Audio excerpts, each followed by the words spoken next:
This WhatsApp image looks like a standard greeting card, but the centerpiece is unusual. A massive tree, practically mummified in white string. Look at the density of that web. It's a painstakingly deliberate ritual.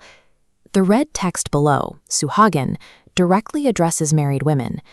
The celebratory colors of the graphic hide a demanding physical reality.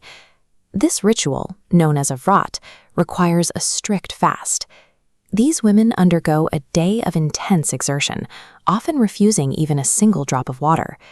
The poster represents a prompt for a physical marathon, a recreation of a legendary struggle to keep a loved one from slipping into the unknown. To understand those stakes, we have to look at the vat, the mighty banyan tree itself. These trees possess a vast network of aerial roots that drop from the canopy to become entirely new trunks. Because it continuously regenerates, the banyan is a living symbol of immortality. That biology forms the backdrop for the ritual's founding myth. It centers on a devoted wife named Savitri and her husband, Satyavan, who takes his final breath and collapses beneath this exact type of tree. When Yama, the god of death, arrived to claim Satyavan's soul, Savitri refused to yield.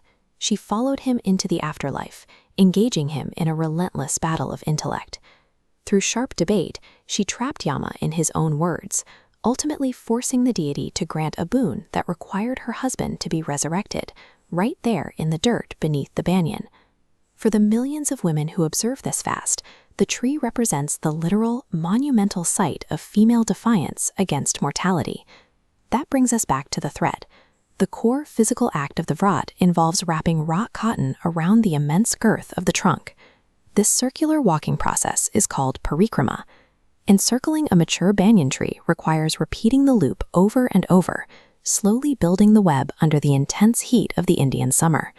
They must navigate this slick, wet ground barefoot while maintaining a total fast, focusing entirely on the rhythm of the walk and the tension of the thread.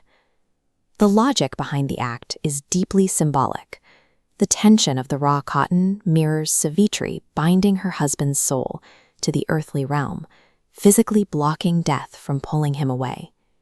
Through that grueling exertion, a fragile piece of string is transformed into a massive collective oath of protection. Where the web of thread meets the earth, you'll find concentrated ritual offerings and a striking red handprint pressed onto the bark.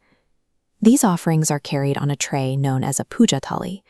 The bright marigolds, the burning camphor, and the smoking incense act as precise tools of reverence. Every item on that tray serves to affirm the woman's status as a suhagan, a wife whose husband is alive and well. Historically, a living husband provided the primary shield of social protection, governing a woman's legal standing, her inheritance, and her security within the community. These offerings are the physical tools used to petition for the continued safety of the bond that anchors their daily lives. Looking at the entirety of the vrat, the narrative shifts. This is a living testament to female agency and power within Hindu mythology. Savitri achieved something exceedingly rare in the lore. She was a mortal woman who used pure intellect to conquer a universal divine law. Which brings us back to the image we started with. The digital forward is a powerful piece of cultural shorthand. It holds the weight of generations of women locked into a shared cycle of sacrifice, driven by the belief that unwavering devotion can overcome absolute finality. A single strand of that raw cotton can be easily snapped between two fingers. But the millennia-old bond it represents is designed to outlast death itself.